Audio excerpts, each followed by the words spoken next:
guys in the back tonight with Nick and with Reed and also Dewan. But just wondering, what were your thoughts behind playing four at the back and putting Rodriguez at right back? First of all, the LAFC majority of the season is played with three up front. And obviously they didn't have Martinez or can't remember his name, the other right side of the attacker they have. I apologize for that. That's all on me. So and we, had to respect their speed, and we felt playing with a back four would make it a little bit better to deal with the attacking qualities of Son and Bouanga in particular. And we knew that maybe Martinez wasn't going to play; it was going to be the other player. And I apologize. Ordance, right? And we thought they were going to line up with three across their front line, which I think would have made it a little bit challenging for us.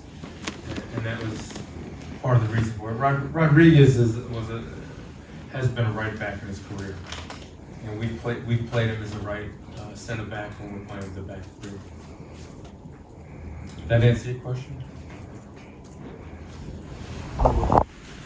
Bruce, those first 12 minutes, was your team just not mentally ready to play in this game tonight? I have to accept the responsibility that we have two of our better players in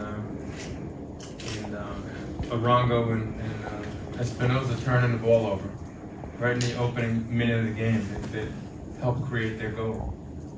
We have to be better to start a game, and they're veteran players, and they have to be a little bit sharper there. And again, you got to give the opponent credit. That Bouanga turned that into a goal.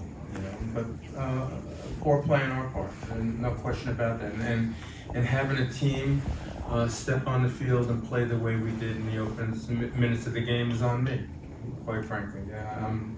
I'm quite surprised at the way we stepped on the field in the opening minutes of the game.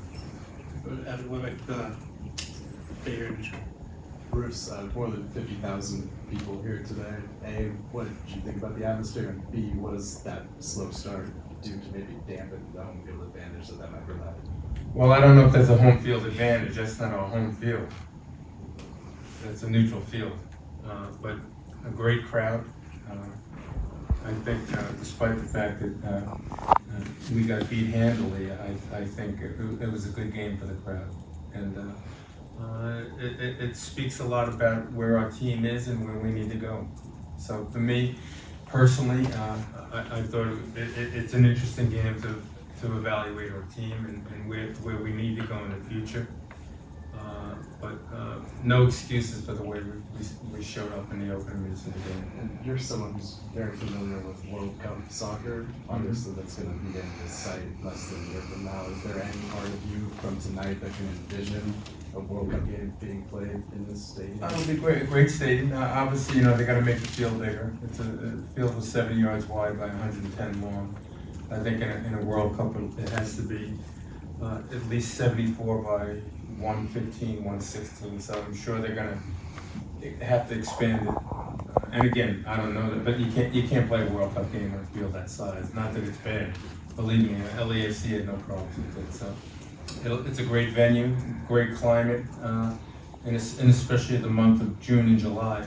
The weather here is terrific as opposed to other parts of the United States. So this is an absolutely brilliant facility for the World Cup. It really is. Hey Bruce, with 4 games left and the playoff berth on the line, what did you learn from your team from this game, and then did you see enough out of that shape once the game settled down? Well, there's a lot of ways to look at it. If you, what was the score at halftime? 3-1. 3-1, right? So if you're the other team in the locker room at halftime, you basically have the game won, and you can play pretty smart and conservative in the second half and don't open yourselves up. So, I don't give us that many pats on the back for being maybe in control of the game in the second half, because The only way they decide winners in this game, from all my years of being involved in it, is the scoreboard.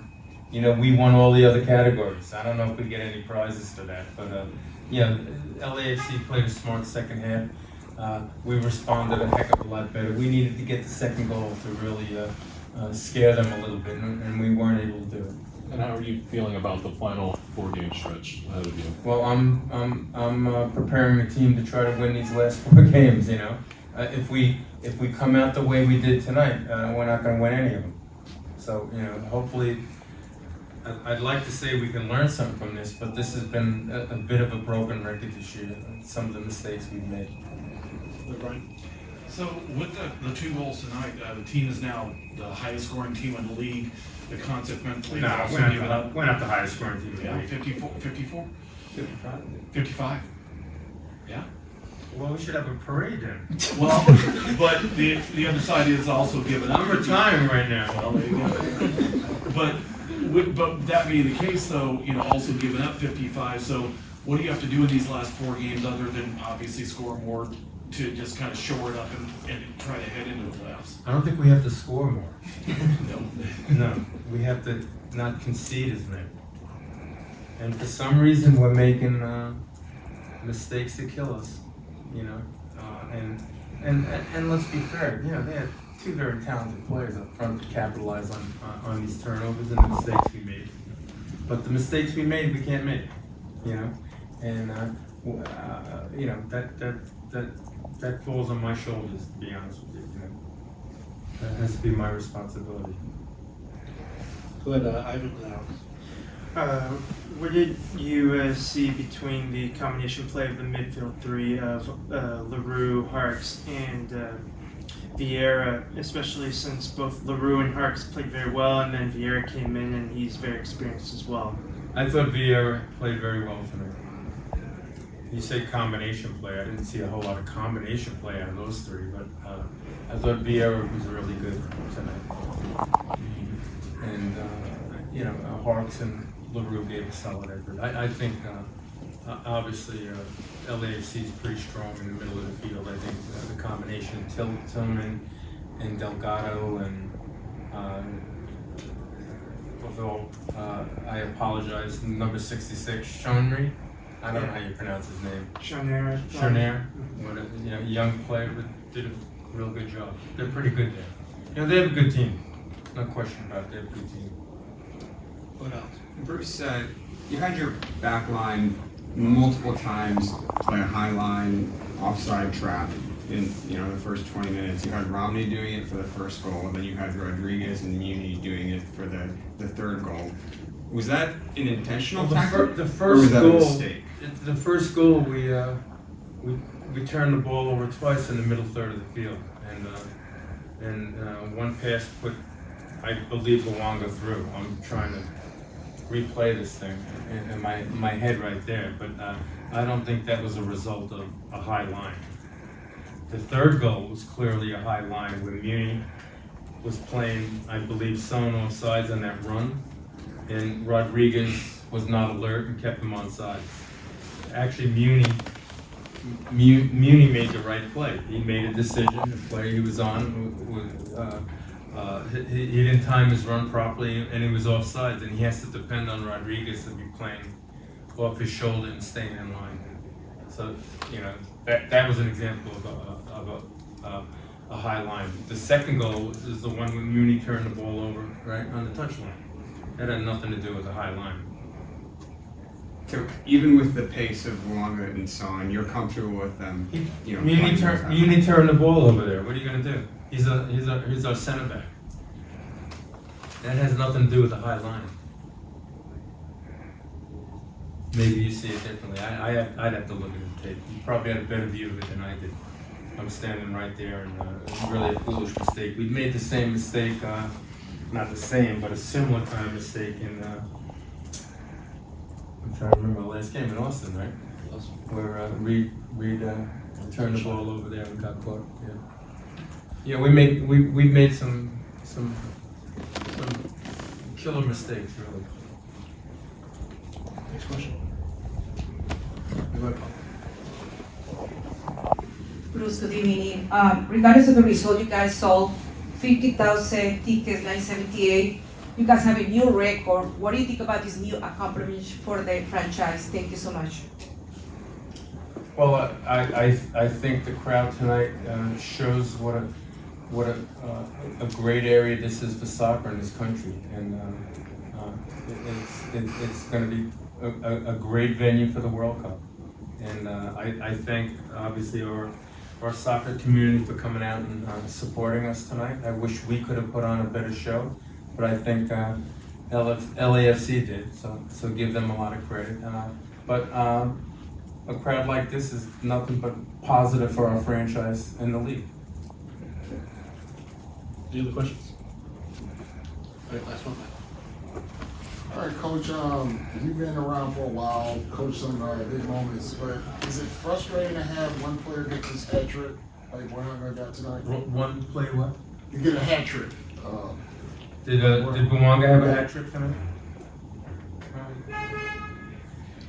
He was really tired from playing those games in Africa, huh? The travel. Shows you the quality of player he is. I thought he had 2 goals, but he had 3. Pretty good player, huh? And then the other guy, number 7's not bad either. He's wearing it's one of my favorite numbers, you know. That's Mickey Mantle's number. All right. Thank you. Okay, we're here for the second part of tonight's post-game press conference. We're joined by Quakes midfielder Ian Harkes. We'll start first with live questions. Go ahead, Mike. All right, Ian, great atmosphere, record for the team, over 50,000. What was the mindset when you guys were down 3-0 within the first 12 minutes?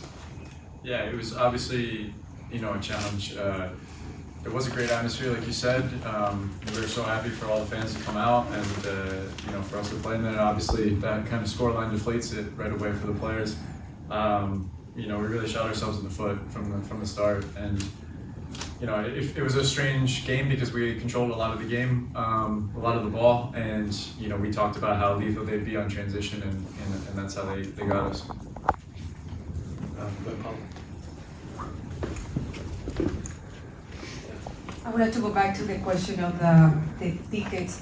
Regardless of the result, what would you like to say to the fans? You guys have a new record for the franchise, more than 50,000 tickets sold today, 978. As a player, how important this is for you, especially the World Cup coming up next year? Thank you so much. Yeah, thank you. It's incredible to see. It's my first time playing at Levi's, and obviously talking to the players before, they always said it was a special game. And I just think we wanted to reward the fans that came out, and we're sorry that we didn't today.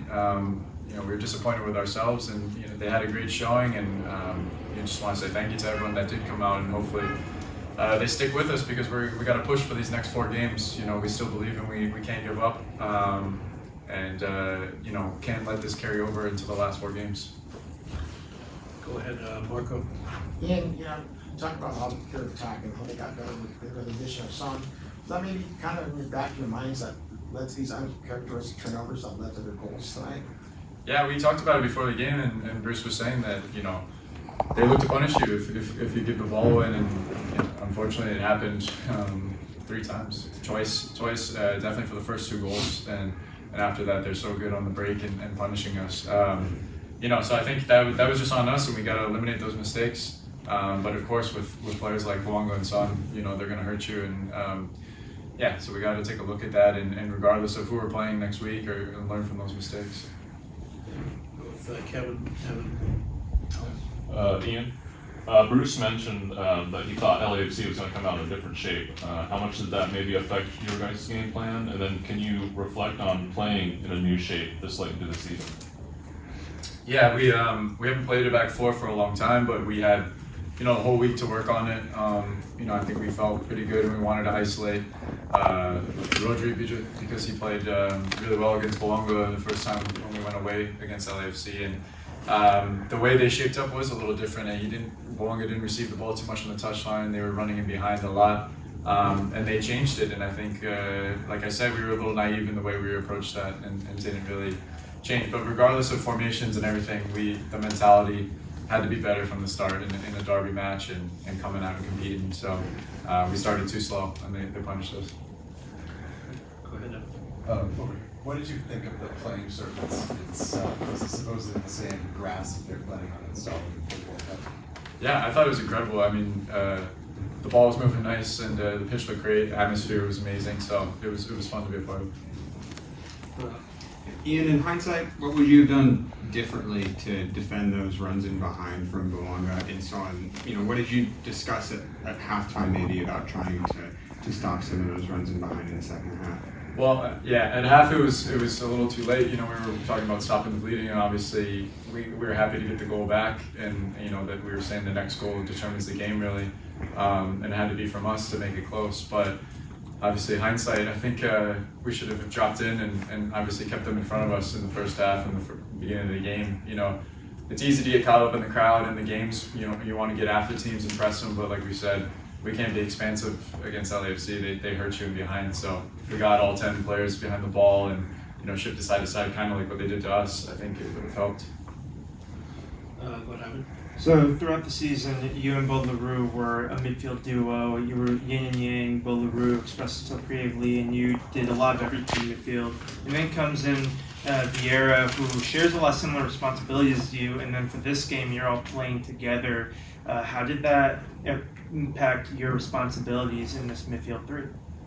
Yeah, I think we all have good qualities to play off of each other, and the three, I think it was working well. Besides the goals, I know that's stupid to say, because we did control a lot of the game, and us three were kind of picking up good spots and facilitating the play. So in terms of midfield and everything, I wish the scoreline was different from the start, because I think we controlled a lot. And we're just going to continue to keep working on those relationships, and we can play a lot of different formations based off of our different qualities in there. Good, Brian.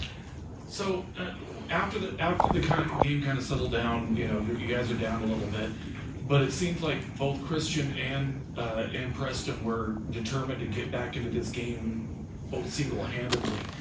Do you guys feel their energy on the field, and how responsible do the rest of you feel to try to follow them and make that, follow them into it and make it happen?